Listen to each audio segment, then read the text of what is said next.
Now, back to one of our earlier stories. Several parents at some schools in Pretoria are worried about their children's academic future. Their children only attend classes once a week due to capacity-related challenges at schools around Pretoria North. Many other pupils in various Gauteng public schools face the same dilemma.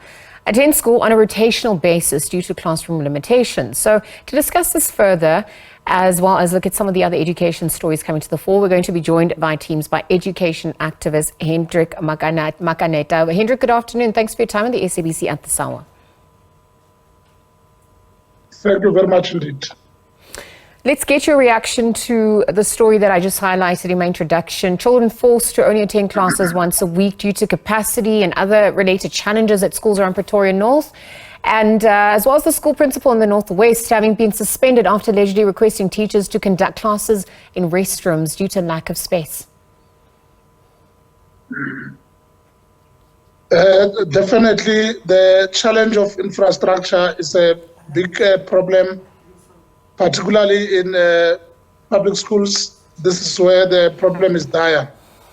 The fact that learners have to rotate actually denies the very same learners of the right to full education, because if you look at the annual teaching plan that teachers have, on a daily basis, there are topics that must be covered. And already we are in week 5. In fact, the next week will be week 6 of the learning and teaching, and the 20th of March, schools will close. So this actually means learners are denied the right to learn, to complete the syllabus. And for us, that is a cause for great concern. We think that government, in particular the Department of Basic Education, must find a way to make sure that all learners are able to learn on a daily basis with a view to completing the annual teaching plan on time, so that they too can be able to progress steadily into the next grades. Hendrik, thank you for that context, because you're speaking about addressing the issue. And the question is, how do we address the issue of overcrowding? We know last year the department reviewed overcrowding in schools nationally. They approached National Treasury for funding. This is obviously to facilitate having more classrooms. We also know that the education budget increased from 313.7 billion rand to 324.5 billion rand. So really, how do we address this issue then? Well, although the Department of Basic Education gets the biggest chunk in relation to allocations from the National Treasury, it appears that the funds are not enough, given the challenges that we have and the challenges of overcrowding in some of the schools. I think that at this point it is very clear that government is failing to resolve the issue speedily. And it is for this reason that we really want to call for, partnerships between, public schools as well as private schools. Because as we speak now, there are many private schools which have got, classrooms that they don't necessarily use. And the government can find a way to collaborate with such schools to ensure that some of our learners in public schools are transferred temporarily to attend in those schools on a daily basis, so that they do not fall behind with the syllabus. So as we explore that intervention, I also just want to look at some of the sentiments that had been echoed by our president. Yesterday, in fact, President Cyril Ramaphosa, during the ANC's manifesto launch, said that the party will ensure universal access to quality early childhood development by 2030. And they're going to be fostering a culture of reading, numeracy, technological skills as well. And so as we prepare for this, we obviously have to mitigate against some of the current challenge. Do you think that's being factored in, given that there are issues across the value chain from ECD level?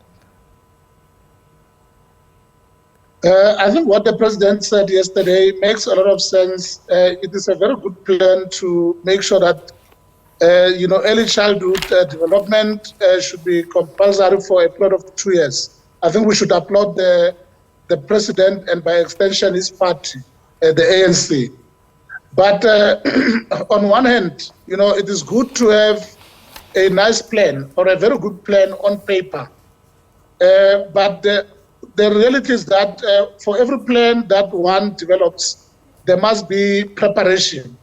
And I always say that, we should spend at least 10% of our time on planning and 90% on preparation and implementation. It appears that although there's a nice plan, the challenge may be the implementation of this plan, given some of the unresolved issues such as your pit latrines. We've already spoken about the overcrowded schools, and in some instances, lack of classrooms. There are still students today or learners who attend in mobile classrooms. And we think that mobile classrooms should just be a temporary solution. But on a permanent basis, we would like to see government, building more infrastructure to make sure that they prepare the ground so that our learners in public schools, particularly those in townships as well as rural communities, can be able to learn in a very conducive environment for learning and teaching, just like their peers in the private schools. And so, speaking about a conducive environment, the issue of safety and security in schools also comes to the fore. I mean, we heard of the Germiston people who shot and wounded a principal at a Gauteng school last week. We also know that the shooting was planned for a while. The people had also planned to kill the deputy principal and his class teacher, allegedly.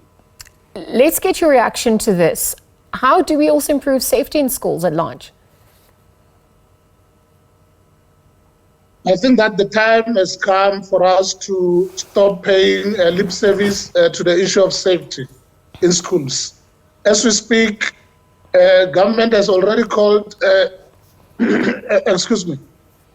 government has already called a number of safety summits, ranging from the National Safety Summit that was called about 5 years ago by the Basic Education Minister, Mayor and Jimutsecha. And recently in Gauteng as well, we've seen, the former MEC, current Premier Panyazel, who also held a safety summit, and the current MEC, Matume Chirwane, also had a safety in Daba, the school safety in Daba, where people met to come and discuss the issue. But what is lacking is to put practical means that are possible. And we really want to emphasize the whole issue of ensuring that, we target these, red flag schools where there are problems. Police should be able to come in at any time, unannounced, especially where there is a reasonable suspicion, to come and conduct such operations.